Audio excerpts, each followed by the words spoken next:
Senator for the Office of the Attorney General has now been completed. Mr. Speaker,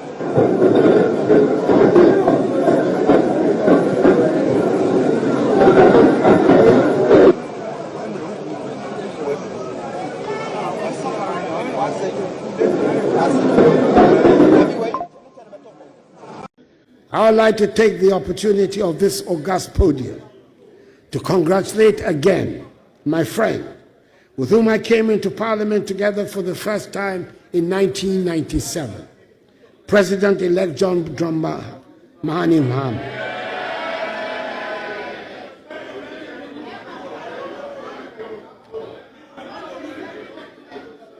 On his historic comeback victory of 7th December 2022.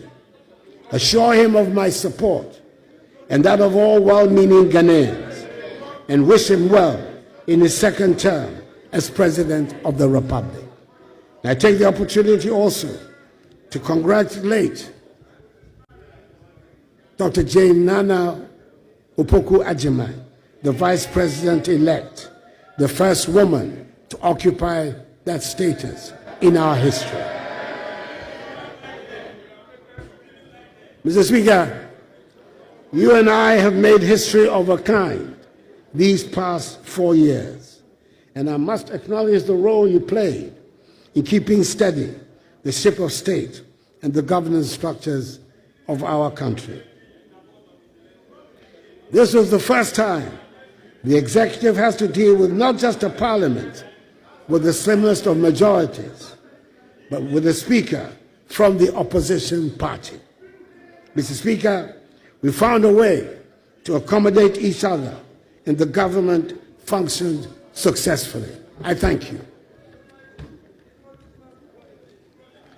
Mr. Speaker, I would like to take this opportunity also to express my gratitude to the Council of State under the chairmanship of its highly respected traditional ruler, Nana Otuo-Siriboa II Dramini, for the great help it has given me in helping to steer the ship of state to a successful end. Nana and the members of the Council, I thank you very much for your invaluable counsel. Mr. Speaker, as I prepare to leave office on 7th January 2025, I do so with immense gratitude for the trust and confidence the people of Ghana has placed in me over the last 8 years. It has been the highest privilege of my life to serve as president of this great nation. I've done so with an unwavering commitment, boundless energy, and a deep love for Ghana, always guided by the belief that our nation's best years lie ahead. Together we have weathered storms, celebrated victories, and laid the foundation for a brighter, more prosperous future. Reflecting on this journey, I'm filled with pride for what we have accomplished, from the transformative policies in education and healthcare, to the strides in agriculture, digitalization, energy, governance, infrastructure, industry, and trade. These achievements are not mine alone. They also belong to every Ghanaian who has contributed to the collective effort of nation building. We have demonstrated that through unity, resilience, and determination, we can overcome even the greatest challenges. I'm confident that the progress we have made will inspire future generations to dream bigger, aim higher, and achieve more for our beloved Ghana. Mr. Speaker, as I take my final bow, I do so in the certain knowledge that our nation will go from strength to strength, and that freedom and justice has taken hold forever in our body politic. Mr. Speaker, I'm happy to hand over a Ghana that is safe, secure, united, and firmly rooted in her attachment to democratic principles and respect for the rule of law. A nation that continues to shine is a beacon of peace and stability in an often traveled Africa and an uncertain world. I leave behind a Ghana that is thriving, one that has navigated significant global challenges with remarkable tenacity, whose economy is steadily rebounding, and whose institutions are operating effectively. It's a Ghana where the youth are being empowered with opportunities to channel their energies into meaningful and productive endeavors, where the arts are beginning to flourish, and where the elderly can grow old in safety and dignity, and continue to make meaningful contributions to society. I leave behind, Mr. Speaker, a Ghana that is working. Mr. Speaker, honorable members, I thank you for your attention. To thank His Excellency the President for the message on the state of the nation that he has just delivered. Mr. Speaker, I need to remind you that the people of Ghana have already given their verdict on the true state of the nation. And that verdict was very, very clear. Economic hardship, huge debt overhang, high youth unemployment, hopelessness, and more. And you are thanking him for this. We have come to the end of the road for what has been undoubtedly the worst government under the Fourth Republic. Honourable Speaker, this abysmal record was confirmed on December 7th when the people of Ghana returned the most overwhelming and emphatic vote of rejection of any government ever witnessed under the Fourth Republic. Mr. President, you will be remembered as the first president who was cushioned by the IMF when you began, and you are still being cushioned at the end of your term. Mr. President, you left something very important in your account. You left out an account of your promise to God to build him a cathedral. But Mr. President, Mr. President, I will leave that for you, between you and your God.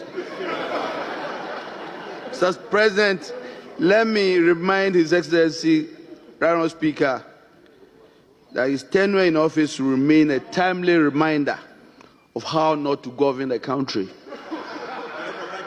But let me also be quick to assure the good people of Ghana that hope is on its way. In President John Dramani Mahama and the NDC, we can once again glean a brighter future from the throes of despair. Together we will work hard to lift ourselves from this historic low and reclaim our place, our glory as the Black Star of Africa once again. Fellow Ghanaians, we are comforted and strengthened by the following words of Scripture. And I'm quoting Exodus chapter 14, verse 13. And I quote, "And Moses said unto the people, Fear you not, stand still, and see the salvation of the Lord, which he will show you today. For the Egyptians whom you have seen today, you shall see them no more." Bye-bye, Mr. President. It is finished. With that, Mr. Speaker, I thank you very much. Honorable members. Honorable members. Honorable members, I have taken note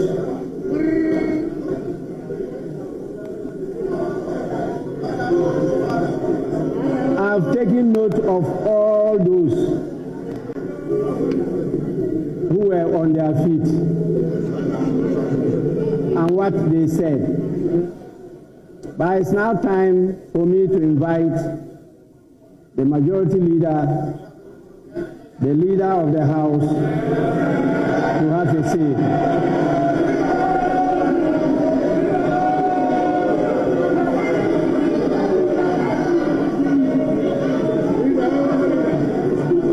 Mr. Speaker,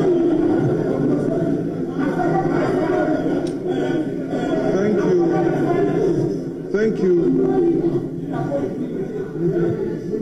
you for the opportunity to say a few words in response to the statement on the state of the nation delivered by His Excellency the President. Mr. Speaker,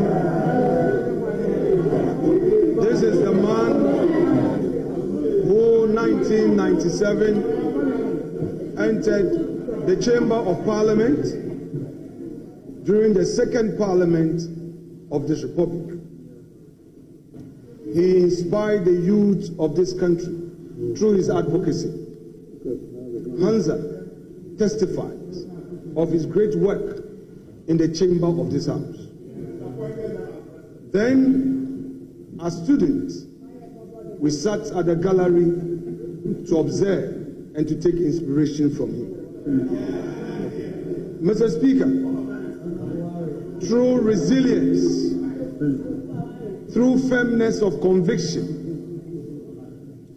he tried over and over again and made it to the presidency. Mr. Speaker, today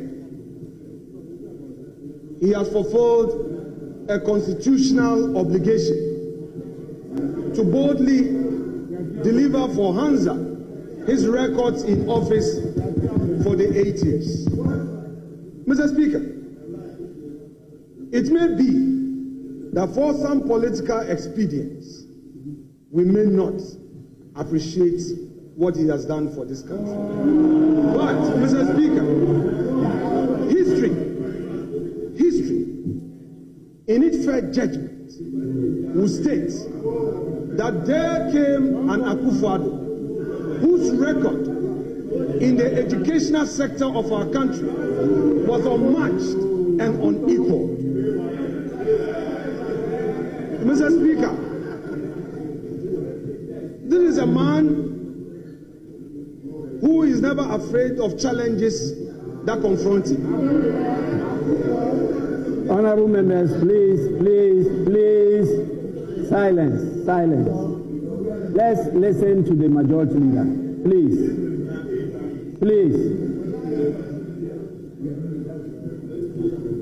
Mr. Speaker, he has given us data, which data tells us the record he came to meet and the record he is leaving us with.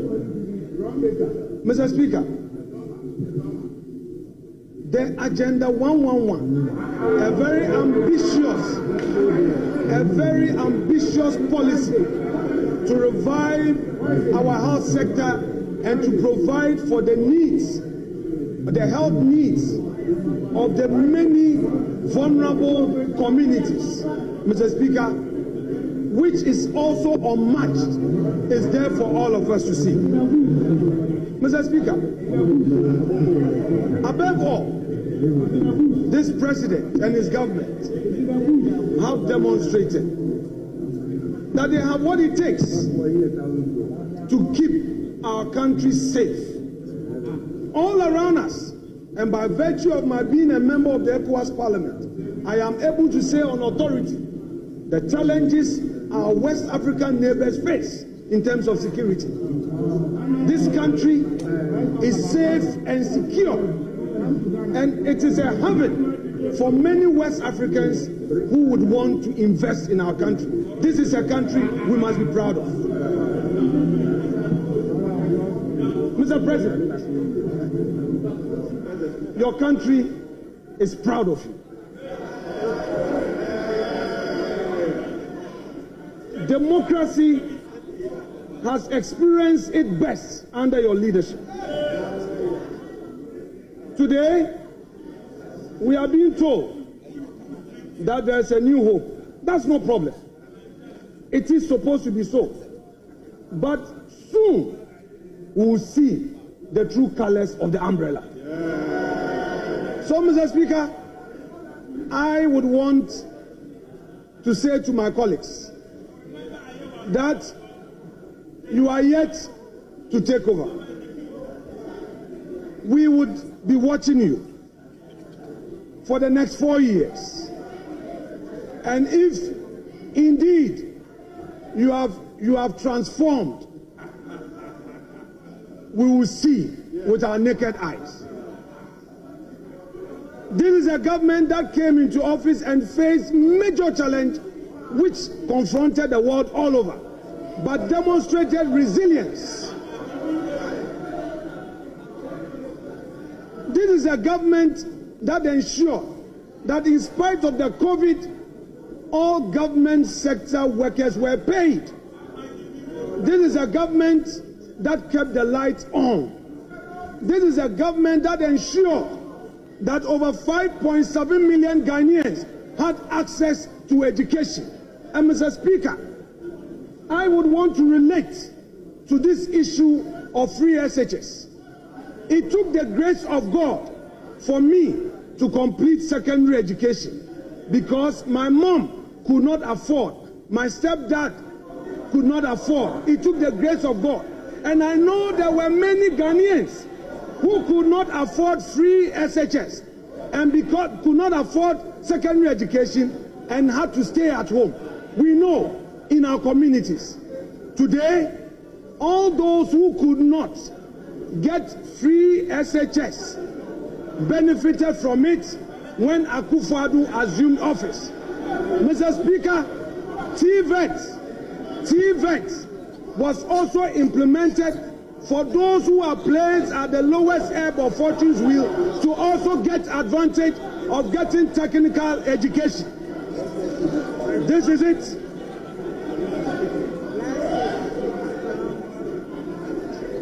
This is the record that Nana Addo Dankwa Akufo-Addo is leaving us with. Mr. Speaker, posterity will be the utmost judge. And I repeat, soon and very soon, the Ghanaian people will see the true colors of this umbrella. I rest my case. Thank you, Mr. Speaker.